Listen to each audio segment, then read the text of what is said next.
Hello everyone, good day.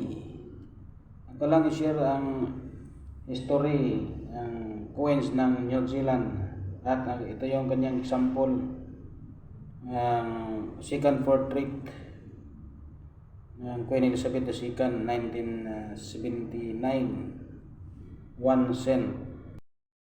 Ito yung example niya guys sa coins ng New Zealand, Queen Elizabeth II, second portrait ito, 1979, 1 cent. At ito yun ang kanyang history about New Zealand coins. Find out how New Zealand's coins have evolved from the British coins used in the mid 1800s to our first currency in 1933 and changed to decimal in 1967 to the coins in use today. In early 1840, some parts of the imperial coinage of 1816 United Kingdom began to apply in the New Zealand when the first governor, Captain William Hobson, RN, extended British laws to the new colony. This allowed for the standard British gold, silver, and bronze coins to circulate freely in the New Zealand alongside a variety of foreign coins. In short supply, coins, especially copper coins, were very hard to get in 1840s and 1850s. Instead, traders tried issuing low-value paper notes, but soon gave up this approach.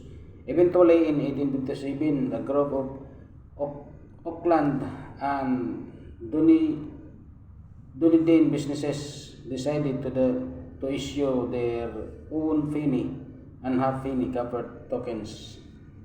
In total, 48 traders, mostly retailer, issued coins and continued to do so until 1881. Use of these coins gradually declined during the 1880s. In 1897, New Zealand coins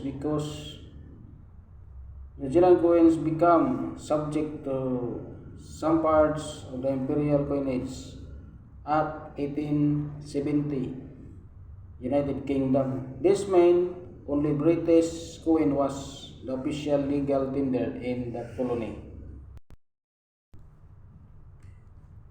At the time, British coin was one of the two common currencies, the other being Australian minted gold sovereign and half sovereign coins. From 1914, gold coins gradually started to be withdrawn from circulation. Then in 1920, silver coin was debased from 0.925 fine sterling silver to 0.500 fine. By 1933, it was obvious something needed to be done about coin smuggling and the shortage of lower value coins. It was decided the country start issuing banknotes and coins from a single bank, while the New Zealand Numismatic Society suggested adopting a decimal system coinage. Instead, in 1933, a unique New Zealand coinage was introduced by the Coinage Act 1933 with British coin no longer legal tender from 1 of February 1935. Based on the time fractional system, The new coins use the same weights, sizes, and demonetations as the British coins. Bronze coins, penny, half penny of British standard were not approved until 6 years. Later on, 22 December 1939, these were issued in 1940 at the same time as New Zealand Centennial. In 1947, Capronical coins replaced .500 fine silver coins due to the rising cost of mining and the rising loss of mining and the price of silver. Both metal types of coins were still considered legal tender. In 1967, New Zealand changed to decimal currency.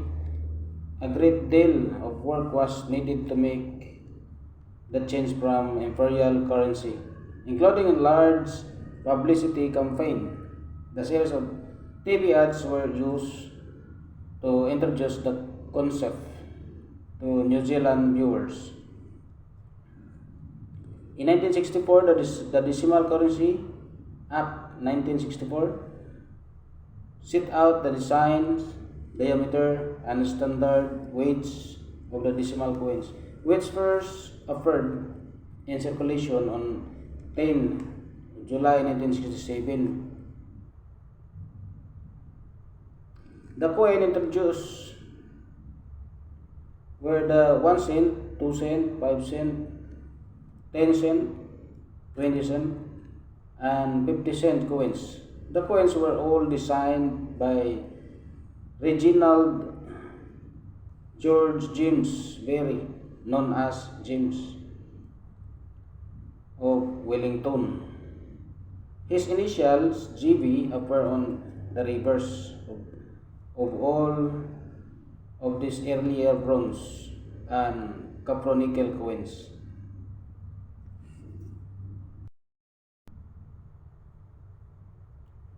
The word shilling was introduced on the 10-cent coin to help with the change to decimal currency. It features on minting of the 10-cent coin for the year 1967 and 1968 and also in 1969, and it was dropped in 1970. The 1968 10-cent coin minting were for collectorships only. And about the $120 million of the new decimal currency weighing 730 tons was sent to nearly 600 bank branches around the country by the plane, ferry, trucks, and train between April and June 1967. Operation Overlander went without hence, with not 1 cent loose.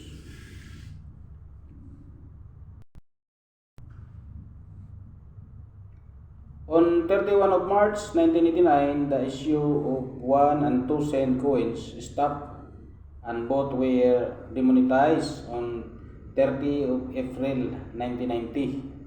Being demonetized means the coins were no longer legal tender. In December 1990, the new 20 cent coin was introduced to replace the old 20 cent coins, as the kiwi design on the old coin was transferred to the new $1 coin. Both designs of the 20 cent coin were legal tender along with earlier 2 shilling piece of the florin. On 11 of February 1991, new $1 and $2 coins were introduced to replace the $1 and $2 notes.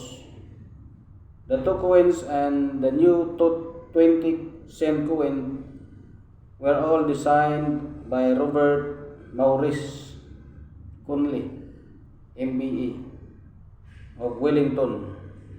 On 31 of July 2006, were introduced new smaller and lighter 10, 20, and 50-cent coins made of plated steel.